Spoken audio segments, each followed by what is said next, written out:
Hello, je vous retrouve pour faire une petite vidéo bilan de mes lectures de l'été et surtout du mois d'août, puisque je vous ai déjà fait un petit peu le bilan dans le dernier vlog qui était sorti sur toutes mes lectures du mois de juillet. Là, on va repartir sur toutes les lectures de cet été, donc je compte l'été à partir du mois de juin et qui se termine en fait fin août. Donc pendant ces 3 mois, je m'attendais à lire 15 livres. Je vous avais présenté pas mal de livres dans ma pioche à lire. Je n'ai pas lu 15 livres, bien évidemment. Bon, déjà, j'ai eu un nouveau boulot début juin, donc ce qui fait qu'en fait, pour le mois de juin, le temps que je prenne un rythme, le temps que j'apprivoise ce nouveau boulot, que forcément j'apprenne tout ce qu'il y a à savoir, parce que c'est pas un secteur qui est très facile en soi et bien que très intéressant hein, bien évidemment, mais voilà, ce qui fait que ça a été un peu compliqué et en fait au mois de juin, zéro lecture. Sauf que du coup, je me suis dit, juillet-août, il faudrait que tu aies au moins lu un minimum de 5 livres, un maximum de 10 livres. Parce que je m'étais dit 5 livres par mois en comptant juin pour faire les 15 livres. Donc j'ai réussi un des deux objectifs, c'était d'en lire plus que 5. Par contre, je n'ai pas réussi l'objectif d'en lire 10, il m'en manquait 2.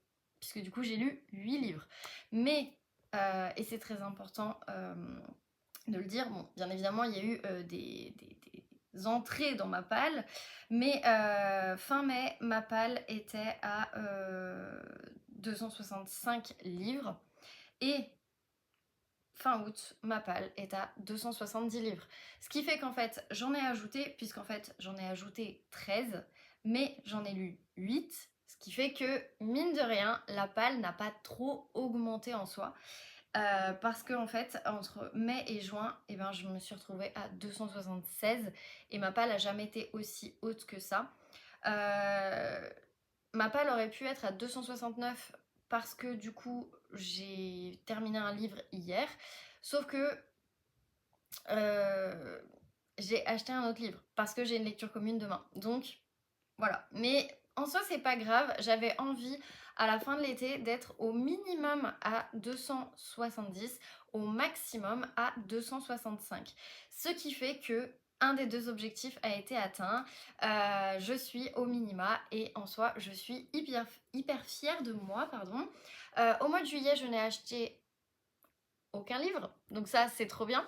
Et au mois d'août, et bien en fait j'en ai acheté deux. Je vous avais montré, je me suis acheté le Pumpkin Spice Café, qui est en fait un livre en VO que j'ai trouvé à Londres, et je me suis pris en fait un tome 4 pardon, d'une saga qui est sortie durant l'été. Et que je vais commencer le 1er septembre, mais ça vous le verrez de toute façon, je pense que vous doutez de quoi je parle, et vous le verrez de toute façon dans le prochain vlog. On va repartir un peu sur toutes mes lectures. Sur le mois de juillet, je vais passer assez rapidement parce que je vous en ai déjà parlé dans le précédent vlog, mais je vais quand même vous redonner un petit peu mes lectures coup de cœur. Je vais faire pareil pour le mois d'août et après je vais vous donner un peu la lecture coup de cœur qui ressort sur toutes ces lectures. Vous allez voir que c'est parce que vous croyez. Même moi, ça m'a étonnée quand j'ai préparé cette vidéo.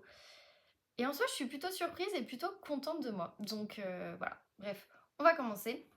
Donc en juillet, j'ai lu 3 livres, ce qui est en soi, pour certains, peu.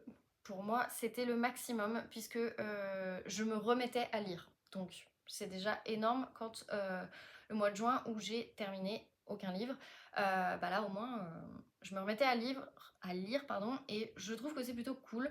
Surtout qu'en plus j'ai terminé un livre qui était dans ma pile en cours, parce que vous savez que j'ai une énorme pile en cours. Donc voilà. Du coup, le premier livre que j'ai terminé, c'est donc le tome 2 de la Braise Brigade, qui est ni français ni breton, de Momalo.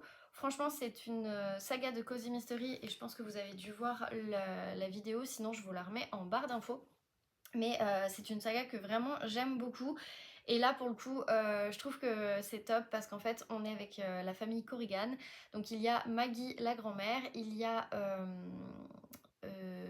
Louise, pardon, la mère, et Nora qui est la petite fille en fait de Maggie, enfin Voilà, c'est le clan des Corrigan. Et elles vont enquêter, alors dans ce tome-ci, elles vont enquêter sur le fait qu'il y a eu un attentat contre le maire de Saint-Malo. Donc elles vont se mettre un petit peu à enquêter et j'ai vraiment bien aimé ce tome, mais du coup ce n'est plus mon tome préféré. Il a un peu été détrôné et voilà. Mais en tout cas, je l'avais bien aimé, j'ai trouvé que c'était une lecture très très sympa, toujours très rafraîchissante et toujours très culturelle. Franchement, de tous les cosy mystery que je lis, je trouve que c'est celui-ci qui est vraiment le plus culturel et franchement j'aime beaucoup cette saga, donc voilà. D'ailleurs, pour la petite anecdote, ça peut en intéresser certains, parce que je sais que le prix des semi-brochés peut être aussi assez important, parce que celui-là coûtait 16 €. Sachez que la saga vient de sortir ou va sortir à la rentrée. Je crois qu'elle va sortir à la rentrée en poche. Donc si jamais ça vous intéresse, n'hésitez pas à foncer dessus parce que le poche sera moins cher. C'est pas les mêmes couvertures. Ça, je trouve que c'est un peu dommage. Mais par contre, il me semble que ça sort chez Point. Donc n'hésitez pas si jamais ça vous intéresse. Voilà. Mais en tout cas, donc ça, c'était ma première lecture du mois de juillet. J'ai enchaîné avec Un coup de soleil de Serena Giuliano. Alors pour le coup, de tous les Serena Giuliano, je trouve que celui-là, il est un peu plus dans le genre de la romance, même s'il dénonce des sujets qui ne font pas forcément partie de la romance et qui sont plutôt contemporains. Donc je dirais qu'il est à cheval entre les deux genres, mais franchement j'ai bien aimé, j'ai trouvé que c'était, comme d'habitude en fait, tous les Serena Giuliano, c'est une plume rafraîchissante. On sent que les personnages ils sont travaillés, on sent que vraiment, enfin, la psychologie, l'environnement, on a l'impression en fait d'être à Salerno avec tous ces personnages. Et là, on suit Éléonore qui est en fait une personne qui fait des ménages. Donc en fait le roman s'articule différemment par rapport aux autres romans que Serena Giuliano a écrits, puisqu'en fait on va suivre Éléonore chaque jour de sa semaine et chaque jour de sa semaine est rythmé par un ménage qu'elle va faire chez une personne en particulier ou un couple, ou enfin voilà. Éléonore, elle a 2 enfants. Elle s'occupe également de la fille des voisins du dessus. Et on va un peu suivre tout ça puisque Éléonore est divorcée. Elle est française mais elle habite à Salerno en Italie. Elle a souhaité rester en fait en Italie pour que ses enfants continuent à voir leur père, puisque du coup tout se passe très très bien avec le père au niveau du divorce. D'ailleurs le père est remarié. Donc voilà, et franchement, il est très très court, mais il est hyper sympa, hyper intéressant. Et franchement, enfin, je l'ai dégommé en 3 4 jours de mémoire parce que je l'ai trop aimé. J'ai vraiment trouvé que c'était pas mal. C'était bien écrit et bref, c'est toujours mon petit moment de bonheur, les Serena Giuliano que je lis à chaque fois en été, puisque j'ai la chance que les poches sortent avant l'été. Donc voilà, mais du coup, franchement, je suis trop contente. Mais ce n'est pas mon coup de cœur du mois de juillet, puisque je vous l'avais dit, mon coup de cœur du mois de juillet, c'était quand même Cinabre de Nicolas Druard. Je vous ai fait la chronique sur Insta, et d'ailleurs j'ai fait aussi la chronique sur Insta de celui-ci, et celui-ci va pas tarder à arriver, comme ça je serai à jour de mes chroniques du mois de juillet. Donc pour Cinabre, on est sur un vrai thriller qui se passe en fait dans un hôtel, l'hôtel de Monsieur Ferdinand, qui est assez bizarre, et on va suivre Elliot qui est un infirmier qui a un de ses collègues qui a disparu. Il se fait la promesse de ne pas aller dans cet hôtel puisque il a entendu des choses un peu bizarres et les gens qui en ressortent ont toujours sont devenus fous. Donc il se fait la promesse de ne pas y aller. Le problème, c'est qu'en fait, il est obligé d'aller remplacer un de ses collègues qui a disparu et qui a une patiente qui est dans l'hôtel Ferdinand. Franchement, entre le début et la fin, je n'ai rien vu venir. J'ai trouvé que c'était brillant, j'ai trouvé que c'était hyper bien écrit. On est vraiment plongé, c'est dans une atmosphère un peu creepy, mais en soi, il n'y a pas d'horreur. Mais c'est juste qu'il y a énormément de suspense, énormément de tension. Et franchement, j'ai adoré et j'ai trop hâte de lire un autre livre de l'auteur. Il y en a pas mal qui m'avaient conseillé déjà des livres dans les commentaires, donc j'ai déjà pris en compte. Je vais pas les acheter tout de suite, mais en tout cas, il y en a certains qui sont partis dans ma wishlist, ça c'est sûr. Et voilà, en fait, tout simplement. Donc, ce n'est que le début avec Nicolas Druard pour le coup, mais franchement, j'ai vraiment, vraiment adoré et je comprends pourquoi il avait eu le prix du meilleur thriller HarperCollins. Je crois que c'était en 2021-22. Je ne sais plus, mais franchement, enfin, c'était top. Donc voilà, gros coup de cœur sur le mois de juillet, mais il aura été malheureusement détrôné, et par un genre que je ne lis pas d'habitude, mais il a été détrôné avec mes lectures du mois d'août. Je m'explique. Première lecture que j'ai terminée qui était en audio parce que j'avais vraiment envie d'en savoir plus. C'était Pourquoi nous dormons de Matt Walker. Je vous le fais de tête parce que je j'ai pas les infos là, mais il me semble que c'est ça. Je vous mets de toute façon le visuel ici. Mais du coup voilà, donc tout ça pour vous dire que j'ai terminé ce livre qui était très scientifique, très intéressant. J'ai appris pas mal de choses sur le sommeil et je vais essayer d'appliquer certains conseils afin d'améliorer en fait tout simplement mon sommeil qui est un peu catastrophique ces derniers temps. Je pense qu'avec la rentrée, le stress, ça joue aussi, mais voilà. En tout cas, je l'ai terminé, donc c'était en audio. Je n'ai pas le livre papier, j'avais juste voulu l'écouter puisqu'en fait je ne le trouvais jamais en librairie et je me suis dit bah autant l'écouter en audio. En plus, en général, c'est un livre de développement personnel, donc c'est moins gênant si vous l'écoutez en audio en soi. Enfin, en tout cas, moi, je considère que j'aime mieux les livres de développement personnel à écouter en audio. Donc voilà, ça c'était le premier. C'est pas un coup de cœur non plus, mais j'ai trouvé ça plutôt sympa. Ensuite, j'ai terminé L'ombre des remparts de Momalo. Donc c'est le tome 3 de la Braise Brigade et bien évidemment c'est mon tome préféré de cette saga puisque je vous disais que du coup celui-ci je l'avais bien aimé mais il avait été détrôné par rapport au premier. Et donc j'ai terminé la Braise Brigade, L'ombre des remparts. Et du coup j'ai terminé ce tome 3 quand j'étais à Londres puisque je pensais l'avoir terminé avant et en fait je me suis trop mal organisée. Donc bon écoutez c'est pas très grave, ça m'a fait un tome par mois, ça me va parce qu'en soi j'ai lu autre chose entre temps donc c'était pas trop gênant. Et non franchement il était vraiment pas mal, il n'y a pas... En fait je peux pas trop vous en dire mais disons que dans ce tome ce que j'aime bien c'est que on ne parle pas forcément de meurtre, on nous parle de disparition. De disparition et on va être embrigadé dans une enquête qui... moi j'appelle ça un petit peu les enquêtes à tiroir, c'est-à-dire que vous avez plusieurs histoires qui vont se regrouper en une seule, où tout va se regrouper à la fin et vous allez tout comprendre à la fin. Et là vous vous dites, ah ouais je comprends mieux. Et donc ça j'ai trouvé ça top. On a aussi le fil conducteur de la saga par rapport à la disparition du mari de Maggie Corrigan qui ressurgit un petit peu. Je pense qu'on va en apprendre un peu plus dans le prochain tome qui sort le 12 septembre, donc j'ai trop hâte. Mais en tout cas pour une fois je suis à jour d'une saga de Cozy Mystery. Franchement ça fait très longtemps que c'était pas arrivé. Donc voilà, je suis à jour, j'attends la sortie du tome 4. Je pense qu'on se le calera peut-être en octobre avec Audrey et Justine, on va voir.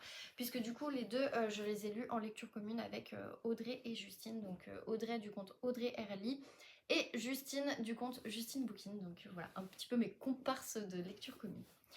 Ensuite, j'avais pris en audio parce que je voulais pas l'emmener et parce que ma copine Floriane me l'avait prêté. Et en fait, je l'ai commencé en audio et je l'ai terminé en papier. Donc c'est Petit mystère en campagne de Juliette Sachs, qui est aussi un Cozy Mystery. Je vous en ai parlé quand j'ai fait mon top Cozy Mystery, donc version 4.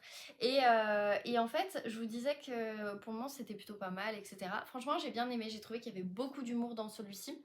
Par contre, j'ai trouvé à certains moments que c'était un peu gnangnan, dans le sens où on va suivre Marion, qui va revenir en fait dans le village de son enfance, puisque son agence de détective privé à Paris n'a vraiment pas marché, elle a dû mettre la clé sous la porte.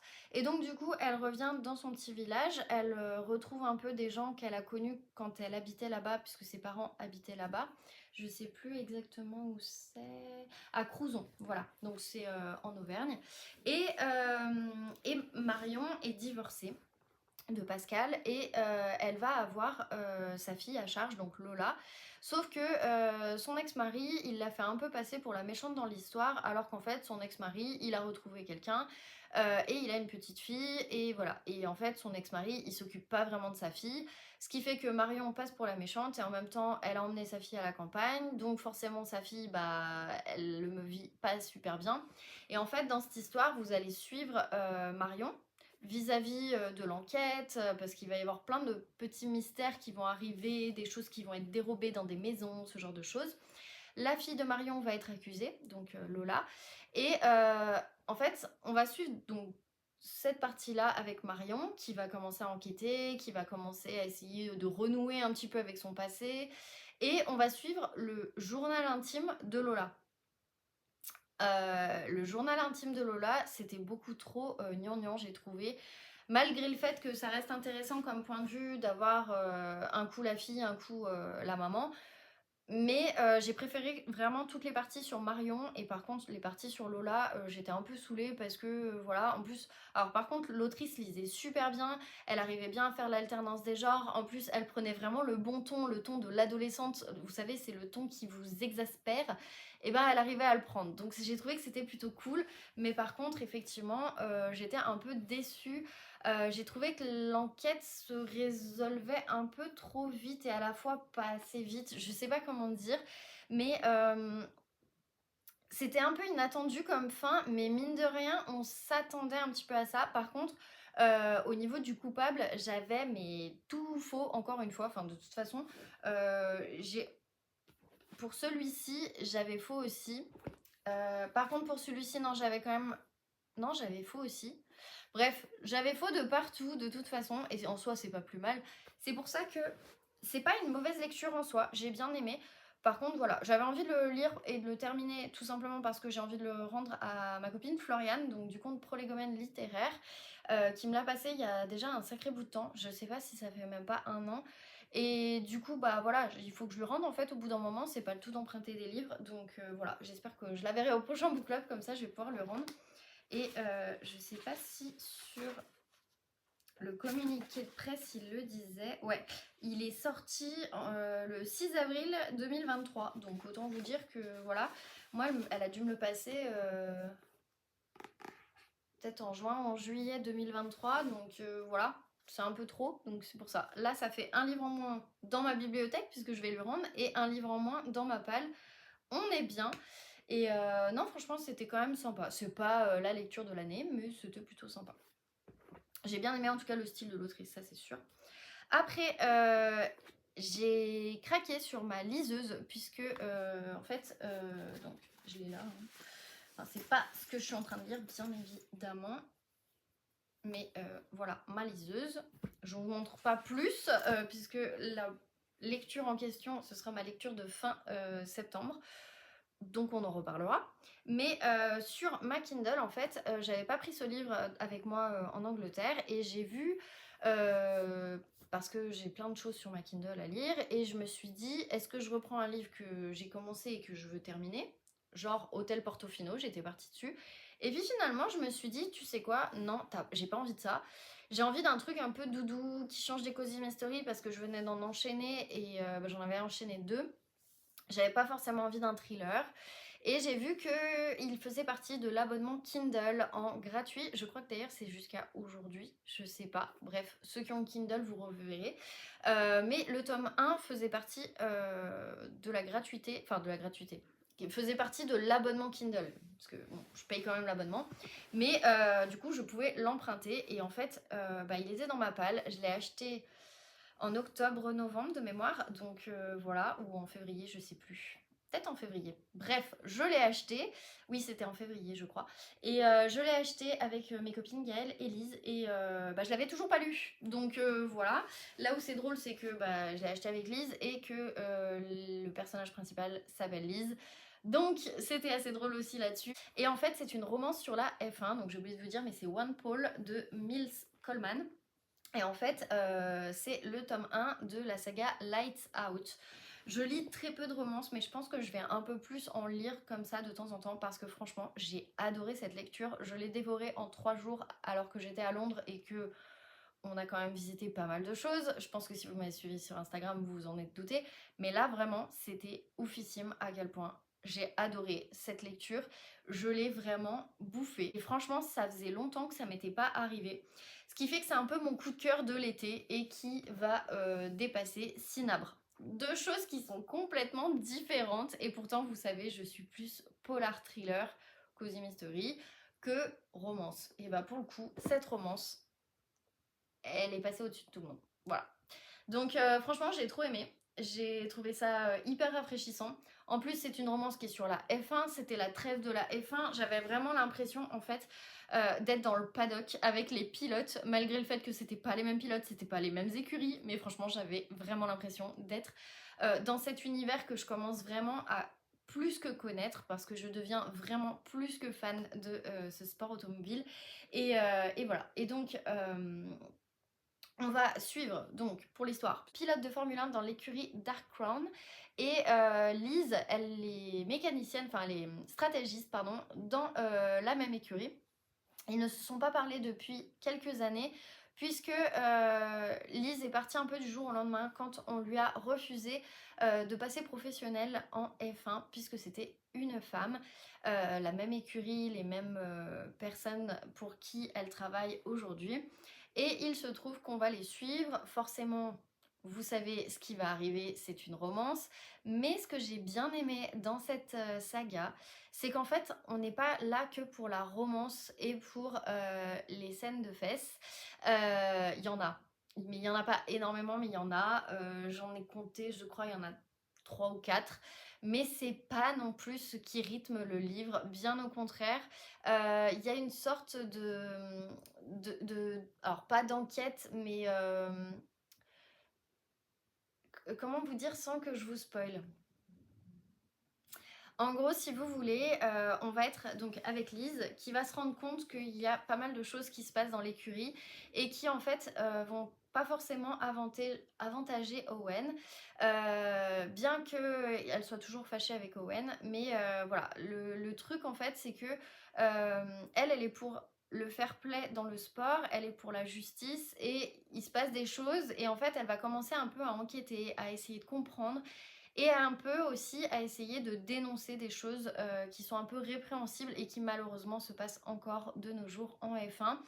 Ce qui fait que voilà, ça m'a fait un peu penser à l'écurie Red Bull avec l'affaire Horner à un moment donné. Pas calqué dessus, mais disons que, en tout cas, oui, on aurait pu faire l'amalgame. Et enfin, elle était quand même assez importante, hein, mine de rien, puisqu'elle fait elle faisait 412 pages. Donc franchement, c'était quand même assez important. Et ben mine de rien, en 4 jours, je l'avais dévoré. Parce qu'en fait, à Londres, je me réveillais beaucoup plus tôt que mon mec. Et ce qui fait que je lisais. Le soir, je lisais. Et ce qui fait qu'en fait, je lisais entre 100 et 110 pages par jour. Donc ce qui fait que voilà, en 4 jours, forcément, c'était plié. Alors que d'habitude, un livre de 400 pages, je mets au moins une semaine à le lire. Là, vraiment, franchement, c'était trop bien. Donc voilà, du coup, je suis trop contente. Et je vais vraiment avancer cette saga parce que j'ai trop envie. Sauf que j'ai cherché le tome 2 hier chez Deux Citres, je ne l'ai pas trouvé. Ils avaient le tome 3, ils n'avaient pas le tome 2. Donc j'étais trop dégoûtée. Mais bon, je me dis c'est pas grave, ça va revenir. En même temps, pour le mois de septembre, j'ai déjà des livres qui vont arriver. Je vous en parlerai dans le prochain vlog, mais il y a pas mal de choses que j'ai mis en place et pas mal de résolutions que j'ai prises par rapport à la lecture, par rapport aux réseaux sociaux, par rapport un petit peu à tout ça. Je vous en parle en septembre, mais parmi ces résolutions, en tout cas, il y en a une qui est que j'arrête d'acheter plus que 4 livres par mois. Parce que il y a des choses qui vont arriver et qui font que bah, forcément, si j'ai plus de livres qui rentrent que de livres qui sortent de ma palle, je ne vais jamais baisser ma palle. Et le but, c'est quand même de baisser ma palle et d'arrêter d'avoir une palle aussi énorme. C'est beaucoup trop et en fait, ça m'en donne un inconfort un petit peu, donc c'est pour ça. Il y a quand même des sorties qui me font envie et qui je vais prendre parce que j'ai des lectures communes dessus. Mais par contre, tout le reste, je me cramponne à ma wishlist et pas plus de 4 par mois. Basta. Voilà. Mais bon, en tout cas, je suis trop contente. une nouvelle saga du coup que je suis. J'espère que je pourrai quand même lire le tome 2 d'ici, alors pas septembre c'est sûr, mais peut-être octobre ou novembre sur un malentendu. Donc on verra, mais franchement, je vous le dis tout de suite, je suis trop fan de cette saga. C'est mon coup de cœur de l'été, du mois d'août. Voilà. Et enfin, je vous le disais, je l'ai terminé hier. Donc c'est ma dernière lecture du mois d'août. C'est Meurtre sous les étoiles. Faut que j'arrête de dire sous le soleil. Sous les étoiles de C.A. Larmer, c'est le tome 3. Je commence le tome 4 du coup demain. C'est la lecture commune que je commence et que j'ai acheté hier pour être à jour. Et voilà, donc c'est le tome 3 du club des amateurs de romans policiers. Le nom est trop long. Mais bon voilà, et en fait c'est mon tome préféré de la saga. Pourquoi? Parce que j'en parlais avec mon papa et j'en parlais avec Lise qui l'a aussi lu, et en fait je suis trop contente puisque jusqu'aux 10 dernières pages on ne savait pas qui était l'assassin. Mais genre vraiment c'était improbable, et quand j'ai eu le dénouement je me suis dit ah ouais, alors là j'étais à des années-lumière de ça. Ce qui fait que je suis plutôt contente parce qu'en fait j'aime bien moi quand je ne trouve pas. J'étais persuadée que c'était quelqu'un d'autre, mais depuis le début en me disant ouais on n'en parle pas trop, à mon avis ça va être lui. Pas du tout, mais alors vraiment pas du tout. Donc bref, j'ai trouvé que c'était super sympa. Le seul côté un poil négatif, et c'est pour ça que je le mets pas en coup de cœur. Désolée, j'ai été surprise par un petit truc qui était sur mon lit. Bon, bref, on s'en fout. Je vous disais, donc ce n'est pas un coup de cœur tout simplement parce qu'en fait, dans ce tome, par rapport aux autres, on suit aussi l'inspecteur Jackson qui va mener l'enquête en fait, puisque il est flic. Il va être aidé de Indira Singh qui est du coup sa chef sur cette enquête. Et en fait, c'est le truc qui m'a un peu embêtée sur ce livre, on va dire, c'est qu'on suit énormément Jackson et on suit plus trop les membres du club. Ce qui fait que, alors Alicia est au cœur du truc parce que c'est un peu le personnage principal en soi. Mais du coup, j'étais un peu déçue parce que par rapport au tome 2, j'ai vachement aimé le tome 2 parce que tous les membres du club faisaient quelque chose pour essayer de découvrir des choses par rapport à l'enquête. Là, ils y arrivent à partir de 60%, on va dire. Ils commencent un petit peu à faire des trucs par rapport à l'enquête que Alicia leur permet de faire. Je me dis, est-ce qu'ils ont besoin vraiment de la permission d'Alicia? Je ne sais pas. Après, il y a un truc qui fait que... mais bon, je vais pas vous spoiler parce que sinon je vous spoil les autres. Mais c'est vrai que là, du coup, ça m'a un peu dérangée parce que on s'en fout en fait de suivre... Enfin, Jackson, il fait pas partie du club, donc en soi, voilà.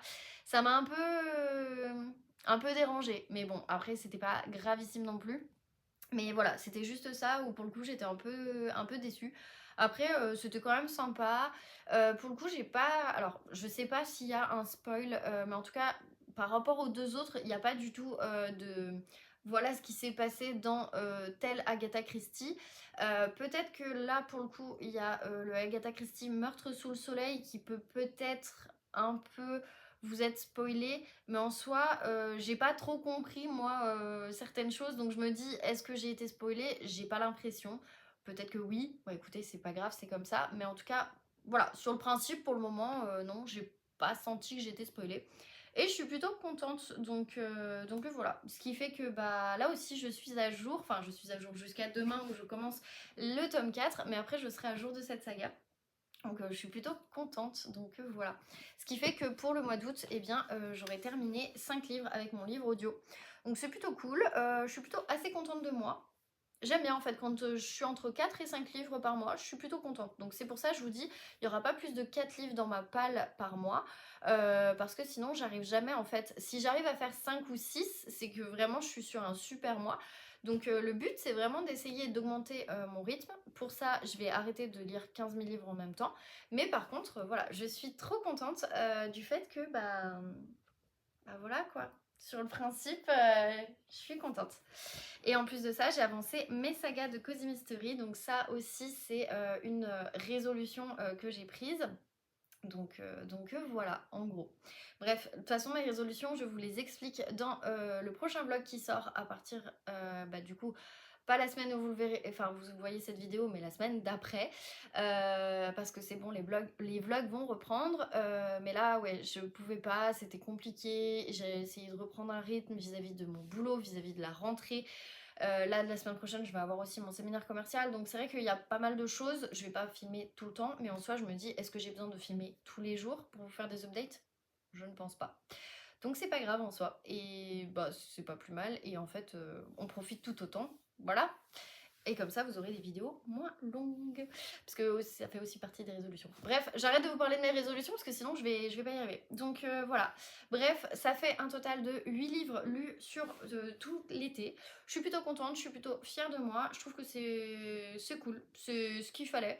On verra si j'arrive à faire mieux dans les prochains mois. Mais écoutez, pour le moment, moi, je suis contente de moi et c'est tout ce qui compte. Donc voilà. Bref, je vais pas faire plus long. J'ai pas mal de choses à faire pour ce soir. Donc je vais vous laisser là.